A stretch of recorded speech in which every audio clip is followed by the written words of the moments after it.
জেলার বালিয়াডাঙ্গি, হরিপুর উপজেলা এবং রানীশংকৈল উপজেলা, ধর্মপুর, কাশীপুর সহ ১৬টি ইউনিয়ন নিয়ে গঠিত ঠাকুরগাঁও ২ নির্বাচনী এলাকা। এবারে সংসদ নির্বাচনকে সামনে রেখে যারা গণসংযোগে নেমেছেন তারা হলেন আওয়ামী লীগের বর্তমান এমপি আলহাজ মোহাম্মদ দবিরুল ইসলাম, তার বড় ছেলে জেলা আওয়ামী লীগের সাংগঠনিক সম্পাদক মাজহারুল ইসলাম। এমপি দবিরুল ইসলাম ইতিমধ্যে ঠাকুরগাঁও জেলা আওয়ামী লীগের সভাপতি নির্বাচিত হয়েছেন। দলীয় মনোনয়ন পাওয়ার জন্য গণসংযোগ চালাচ্ছেন উপজেলা আওয়ামী লীগের সভাপতি ও প্রাক্তন উপজেলা চেয়ারম্যান মোহাম্মদ আলী। তার অবস্থান শক্তিশালী রয়েছে।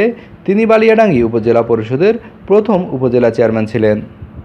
বর্তমান উপজেলা চেয়ারম্যান ও উপজেলা আওয়ামী লীগের সিনিয়র সহসভাপতি শফিকুল ইসলাম, বড়বাড়ি ইউপি চেয়ারম্যান ও উপজেলা যুবলীগের সাবেক সাধারণ সম্পাদক আকরাম আলী, জেলা আওয়ামী লীগের সাংগঠনিক সম্পাদক অ্যাডভোকেট মুস্তাক আলম টুলু, হরিপুর উপজেলা আওয়ামী লীগের সাবেক সভাপতি ও সাবেক উপজেলা চেয়ারম্যান AKM শামীম ফেরদৌস টগর দলীয় মনোনয়ন চাইবেন।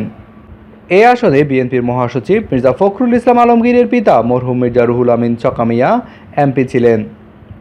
বিএনপি নেতাকর্মীদের ধারণা তিনি এই আসনে নির্বাচন করতে পারেন। বিএনপির সভাগুলোতে দলীয় নেতাকর্মীরা মহাসচিব মির্জা ফখরুল ইসলাম আলমগীরের উপস্থিতিতে ঠাকুরগাঁও ২ আসনে নির্বাচন করার জন্য দাবি জানান।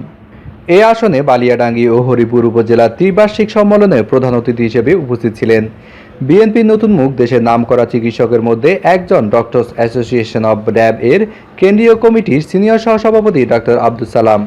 তিনি ঠাকুরগাঁও জেলা মানুষের ঢাকায় ফ্রি চিকিৎসা সেবা দিচ্ছেন। পাশাপাশি শীত বস্ত্র বিতরণ, মসজিদ, মাদ্রাসা সহ ধর্মীয় প্রতিষ্ঠান এবং বিভিন্ন সামাজিক অনুষ্ঠানে যোগদান করছেন।